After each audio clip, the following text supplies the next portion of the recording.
C'est simple. On 19. est ici depuis le 17 novembre. Ah, 17.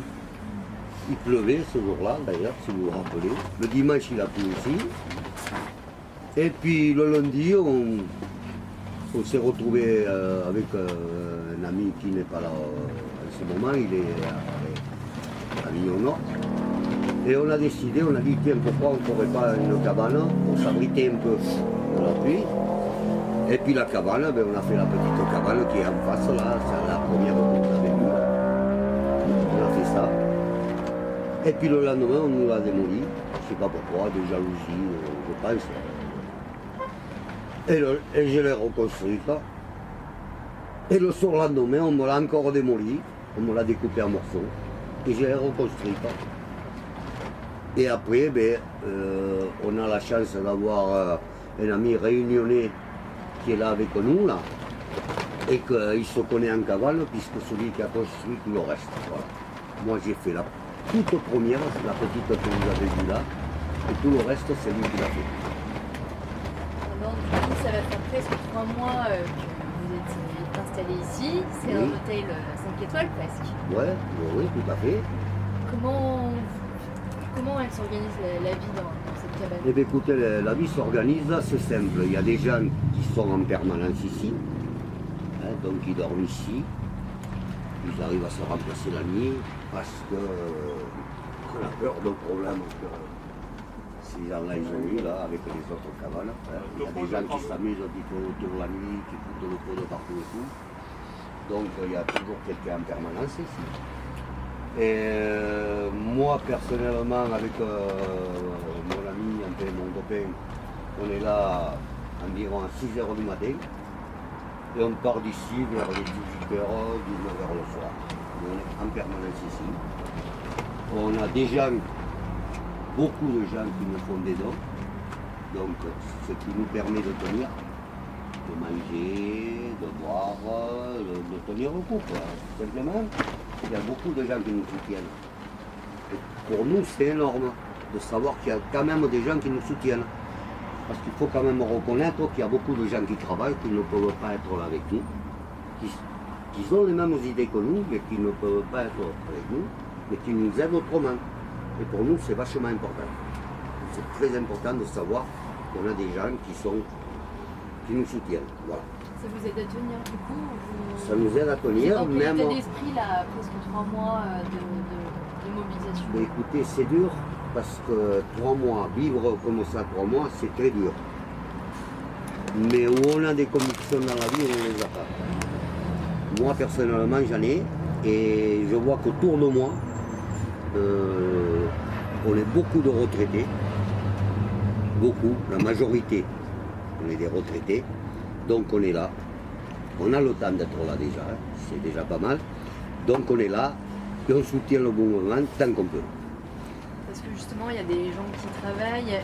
Moi, j'ai eu des échos aussi. Il y a des personnes qui m'ont témoigné qu'ils avaient perdu leur travail ou abandonné un projet de restaurant. Hier, j'ai eu un GDE jeune au téléphone. Il m'a dit, je m'étais lancé dans ce projet de vie et finalement, le mouvement des Gilets jaunes, je me suis engagée totalement dedans. Comment on fait en fait et combien de temps on peut tenir? Écoutez, au jour d'aujourd'hui, vu le contexte actuel, on ne peut pas dire qu'on fait ça, qu'on fait ça, qu'on fait ça. On ne peut pas le dire, c'est pas vrai.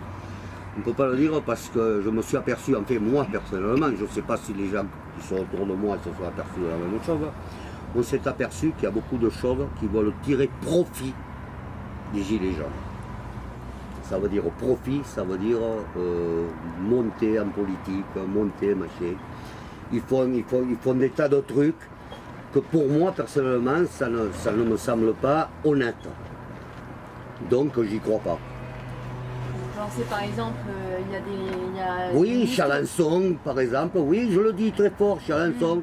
Pour moi, c'est une pourriture, c'est quelqu'un qui a des casseroles derrière, voilà, je le dis fort, je veux que ça passe. Au-delà de la personne. Parce que cette personne-là, je vais vous dire une chose. Voilà, une anecdote très très très simple. C'est pas sûr que ce soit lui, mais Chalençon, il a eu l'idée d'aller faire une visite à Pernes-les-Fontaines. Vous savez qu'à Pernes-les-Fontaines, il y a un rond-point, il y a des gilets jaunes, depuis longtemps. Chalençon, il a eu le bonheur ou le malheur d'aller faire une visite là-bas, il s'est fait jeter comme un chien par des gens qui le connaissent bien. Ok? Mais comme par hasard, le lendemain, c'était brûlé. Ça a brûlé le lendemain. Alors, excusez-moi, pour moi, c'est pas Chalençon lui qui l'a fait, c'est pas vrai. Mais c'est toute sa clique. Parce que pour moi, c'est une bande de pourris et de bandits. Voilà. Et au-delà des personnes, parce que je veux pas, c'est pas tant l'objet de mon propos, mais justement de tous ces mouvements, de ces listes européennes qui se montent, de ces mouvements politiques, est-ce que vous, ça vous fait écho ou pas du tout, vous direz pas vous... Absolument, ça nous fait écho, mais le problème qui se pose, c'est quand beaucoup de Français, énormément de Français regardent la télévision. C'est normal. On rentre chez soi, on regarde la télé et tout. On met les infos. Mais on voit beaucoup de mensonges, beaucoup de personnes qui se disent gilets jaunes, mais que finalement, ils travaillent surtout pour eux. Et mon point de vue à moi, toujours mon point de vue à moi, je ne sais pas ce que les autres pensent, mais c'est mon point de vue à moi, c'est des gens qui sont achetés par le pouvoir. Voilà. Aujourd'hui on est blanc, demain on est bleu et le lendemain on est jaune. Alors excusez-moi, pour moi c'est des girouettes. Moi j'ai des convictions, depuis que je suis né, j'ai des convictions que j'ai toujours suivies jusqu'au jour d'aujourd'hui. Et si demain, même si on m'a proposé 1 million d'euros, ben, je ne changerai pas mes convictions.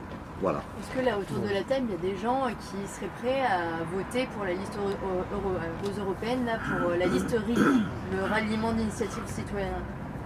Ou est-ce que ça vous intéresse moi, personnellement, je ne peux pas m'engager vis-à-vis d'autres personnes. Question, vu qu'on est plusieurs autour de la table, Je ne peux pas m'engager vis-à-vis d'autres personnes. Il y a quelqu'un qui a voté pour le RIC? Pour la liste, le RIC. La liste, non. Vous voyez ce que je veux dire? Demander le RIC, c'est une chose, mais la liste RIC, c'est pas la même chose. Entre la liste et demander le référendum. Alors pourquoi? Mais parce que c'est pas normal, le mouvement Gilets jaunes, c'est pas un mouvement politique. Donc on n'a pas à se mêler de ça. C'est un mouvement populaire. Donc qu'est-ce que ça vient faire là? Apolitique, asyndical. Qu'est-ce qu'on fait à mettre une liste? On tombe dans de la politique. Ce n'est pas le sujet. D'ailleurs, si massif c'est les gens gilets jaunes, mais on est le peuple. Attention, on n'est pas le peuple, on est une partie du peuple, faut pas dire le peuple. On est Faut faire une distinction. Une partie, oui, On une partie du stigmatise, peuple. On est une partie du Bien peuple. préciser, on est une partie du peuple. C'est-à-dire, comme madame vient de dire, on est apolitique. On ne veut pas de politique. On ne veut pas ni que les syndicats s'en mêlent, ni qu'aucun parti politique se mêle. Nous, on est des gilets jaunes, c'est-à-dire on est le peuple. Ouais, c'est ça. Et on veut, vous savez ce qu'on veut déjà? Moi au départ, ce que je veux, c'est l'Assemblée nationale, tout le monde dehors. Mais tout le monde dehors, le gouvernement dehors. Et que ce soit le peuple qui décide, c'est ça qu'on doit faire, c'est le peuple qui décide. Quand il doit y avoir une loi, qu'elle soit votée par le peuple. Pas par des quatre goujats qui sont la nuit là à l'Assemblée nationale, ils sont 4, hein, en train de jouer au jeu, de lire le journal, et quand il faut mettre l'affiche, ils mettent l'affiche. Voilà. Pour moi, ça ne doit pas exister. Moi, j'estime qu'on est 577, je crois, si mon chiffre est bon, 577 députés. Et quand vous voyez l'Assemblée nationale, il y a 3 pelés qui sont là, mais les autres, ils sont quand même payés. 10 000 euros par mois, il ne faut pas l'oublier. Alors, moi j'estime, moi j'ai travaillé toute ma vie chez un patron, si je n'allais pas travailler, il ne me payait pas. Je perdais ma journée. Voilà, déjà ça. Alors, qu'on arrête de prendre le peuple français pour des imbéciles. On nous prend pour des imbéciles. Il faut arrêter. C'est tout, il faut arrêter. Comment on s'organise alors? Donc qui pense les lois et comment on les met en application, comment on les vote? Mais déjà, je vais vous dire une chose. Déjà, il faut commencer. L'Assemblée nationale, hop, dégagée. Le gouvernement, dégagé. Après, il y a des gens qui vont se présenter, on va voter, mais c'est le peuple qui va décider. C'est le peuple qui va décider. Quand il va y avoir une loi, c'est le peuple par référendum. C'est comme ça qu'il faut faire. C'est un référendum. Chaque fois qu'il y a une loi qui se vote, pas être votée par 3 ou 4 pingouins. On en revient à ce que je vous disais tout à l'heure. 3 ou 4 pingouins qui sont là la nuit, pendant que vous dormez, eux ils votent une loi.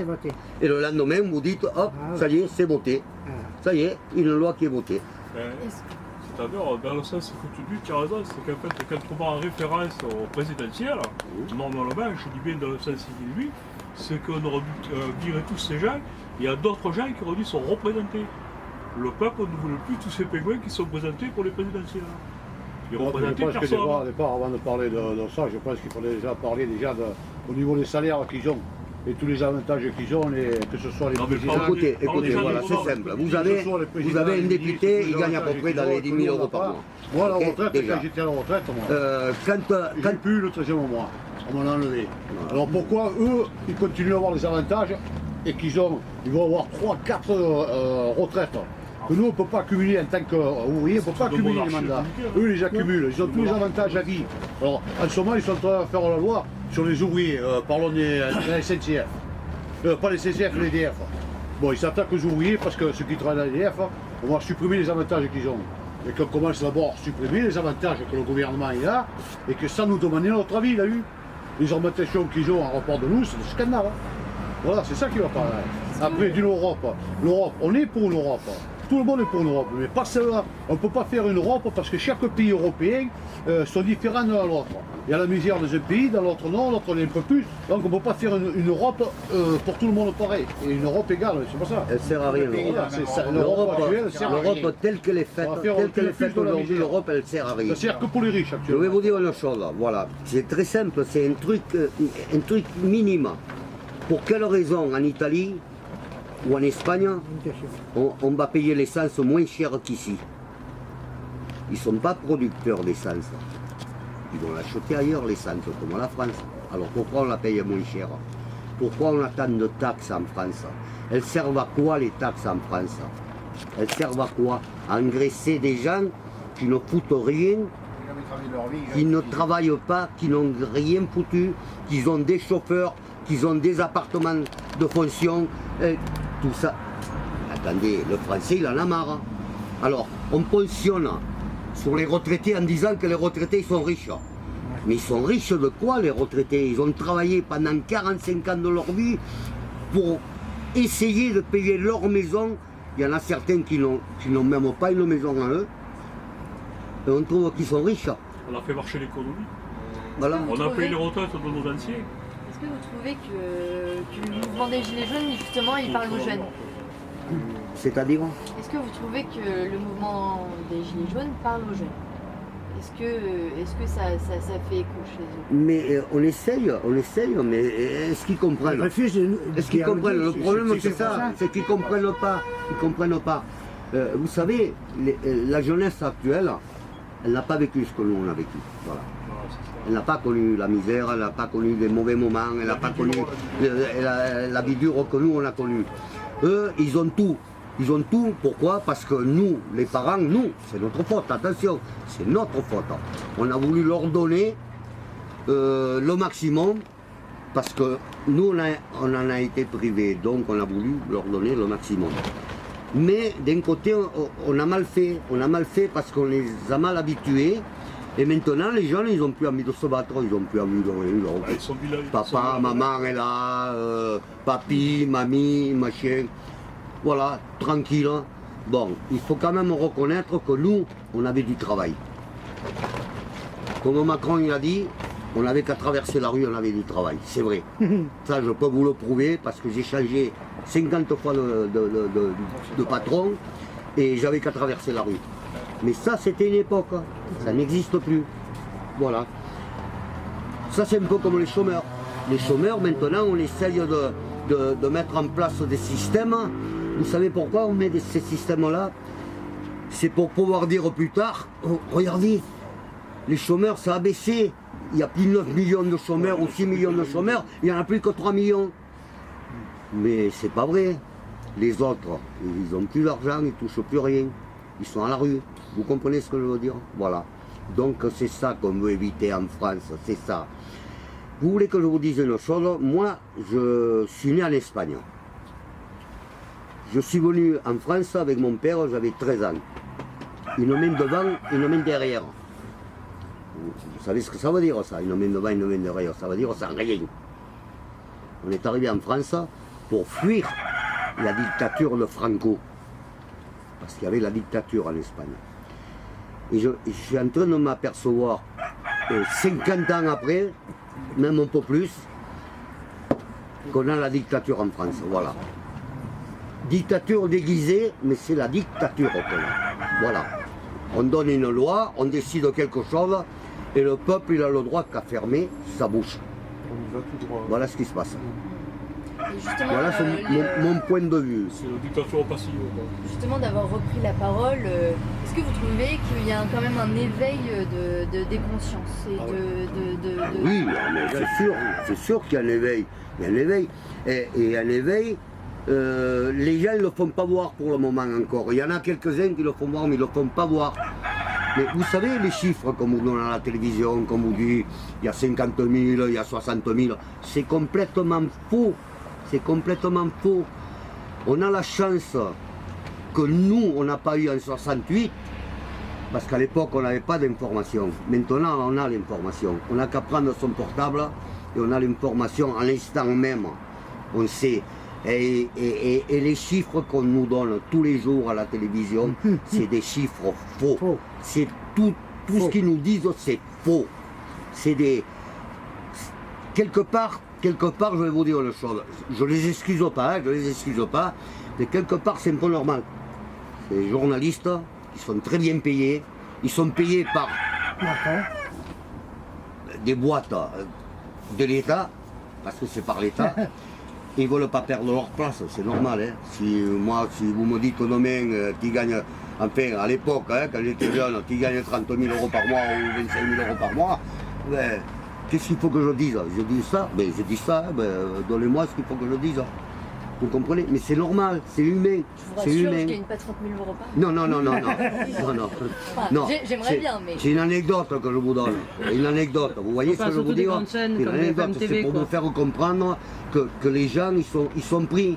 Soit ils perdent leur place, ils se retrouvent à la rue, parce que de toute façon, ils n'hésiteront pas, hein, même si c'est un Jean-Pierre Foucault ou un machin ou n'importe quoi, ils le foutent à la rue. Hein. Ils n'hésitent pas. Moi, ma question, c'était plus cette prise de parole, quoi. Est-ce que vous sentez qu'il y a une prise de parole sur la place publique et même un éveil politique? Non. Vous sentez pas ça? Non, parce que les soi-disant gilets jaunes qui se présentent à la télévision, enfin que j'entends moi quand je regarde la télévision, c'est faux. C'est faux, tout ce qu'ils disent, c'est faux. C'est tout magouillé. Moi, je vous parle pas à la télévision, je vous parle ici. Ici À non, locale, nous non. À l'échelle locale. Ah non, nous à l'échelle locale, oui. Nous on est tous sincères, on se bat tous pour le même truc et on est sincères. Et il n'y a pas de tiraillement entre nous, au contraire, on essaye de s'entendre. Écoutez, c'est simple, l'autre jour, les 2 baraques qui ont brûlé là, il y a la gendarmerie,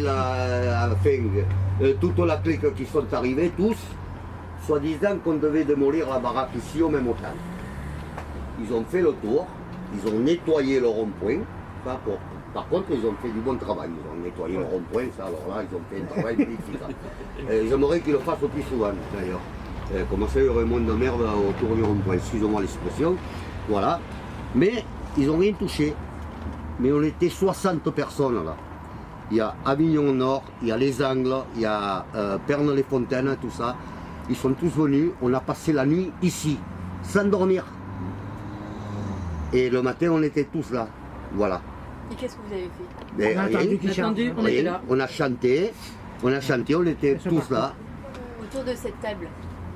Ça Autour, vous arrive non, de- pas autour dehors. de cette Non, mais table, on on était était dehors. dehors. Dehors. Mais autour de cette table, ça vous arrive de débattre? Est-ce que vous arrivez à vous...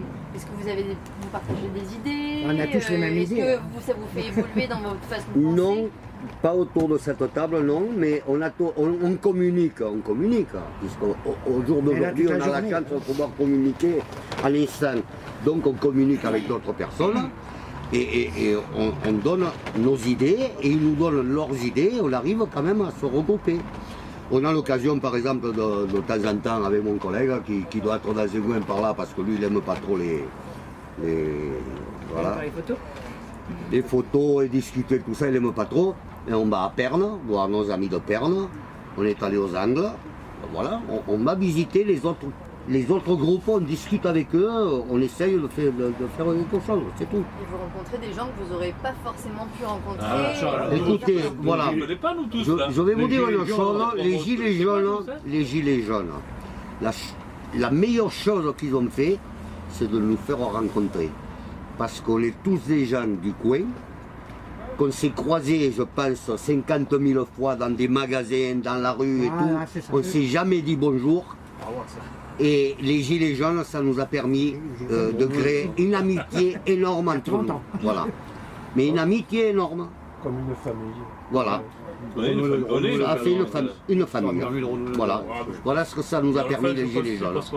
Alors, je tenais à dire, puisque vous filmez, merci Monsieur Sarkozy d'avoir obligé les gens à avoir des gilets jaunes. Parce que c'est lui qui a sorti la loi, hein, ne l'oublions jamais. Au moins, ils serviront au moins voilà. une fois. Ça a servi à quelque chose. Si un jour vous déposez le gilet jaune parce que ça sera terminé, on aura gagné, peu importe. C'est pas terminé. Je vais le prendre, je vais faire un cadre, un grand cadre, et je vais le mettre dessus pour que mes enfants, mes petits-enfants puissent le voir plus tard, avec les dates du jour où ça a commencé, le jour où ça a fini. Voilà. Mais de toute façon, Avec la signature de tous les amis autour. Ça restera quand même un truc de constatation. Chaque fois qu'il y aura un problème, les gens mettront les gilets jaunes. Vous savez, Ça va rester à vie maintenant. vous savez, on parle de mai 68 quand même. Ne l'oubliez pas, même au jour d'aujourd'hui. On va dedans. Même au jour d'aujourd'hui, 50 ans plus tard, on parle de mai 68. Donc les gilets jaunes, ça va perdurer. Et dans 50 ans, on en parlera encore des gilets jaunes. Ça, c'est sûr. En plus, les gilets jaunes, en rapport au syndicat, on a obtenu 10 fois plus qu'eux, ça ne nous a pas coûté un sou. Qu'eux, c'est pas les actionnaires, c'est des adhérents qui s'achètent, qui refont leur maison. Nous, ça ne nous a pas coûté un sou et on a obtenu plus qu'eux. C'est pour ça qu'on ne va pas le syndicat. Tout ça, c'est la connerie. Sans oublier une chose quand même, n'oubliez jamais que si les gendarmes, les flics, enfin, je veux dire les flics en général, ils ont une augmentation, c'est grâce aux gilets jaunes, il ne faut pas l'oublier. Si les routiers, ils ont une augmentation, c'est grâce aux gilets jaunes, il ne faut pas l'oublier. Voilà. Même s'ils n'y pensent pas, eux, il faut bien qu'ils le sachent, c'est grâce à nous qu'ils l'ont eu. Et l'électricité qui n'a pas augmenté au 1er janvier, merci les gilets jaunes. Voilà. Les gens ne le savent pas, ne s'en doutent pas. Voilà. Le contrôle technique qui n'a pas été renforcé, merci les gilets jaunes. Non, mais c'est vrai. C'est des petites choses, mais quoi qu'on dise, c'est des petits trucs comme le dit madame, qui s'ajoutent les uns aux autres, et que c'est grâce aux gilets jaunes que ça n'a pas été augmenté. Et que le gouvernement, de temps en temps, il fait des petits reculs. Et il va en faire de plus en plus, parce que je vous dis, ça va se renforcer. On ne va rien lâcher. Je vous promets qu'on ne va rien lâcher. Moi, pour le premier, je me suis battu à 50 ans, je me battrai jusqu'au bout aujourd'hui. Voilà. Je vous remercie, c'est terminé. Je ne sais pas si j'ai oublié quelque chose, mais merci Voilà. pour cet échange, c'était bien. Donnez plus ce qu'il Je vous ai dit tout ce que j'avais sur le cœur. Quelques photos. Voilà. Ce qu'il dit, c'est l'ensemble. Oui, ben, Voilà, tout l'ensemble. Et des gens qui manquent, qui travaillent, qui arriveront un peu plus tard et tout, mais enfin bon, tout le monde ne peut pas être là en même quand est-ce temps. qu'on creuse la piscine alors du coup Pardon on creuse la piscine là derrière. La piscine, on a le lac à côté, on a un petit lac à côté. On a déjà commencé par la volaille. Oui, c'est pour ça que j'ai entendu. C'est un vrai code français celui-là. Après, Voilà. peut-être des moutons, on prendra un peu plus. Je vous remercie pour... Eh bien, écoutez.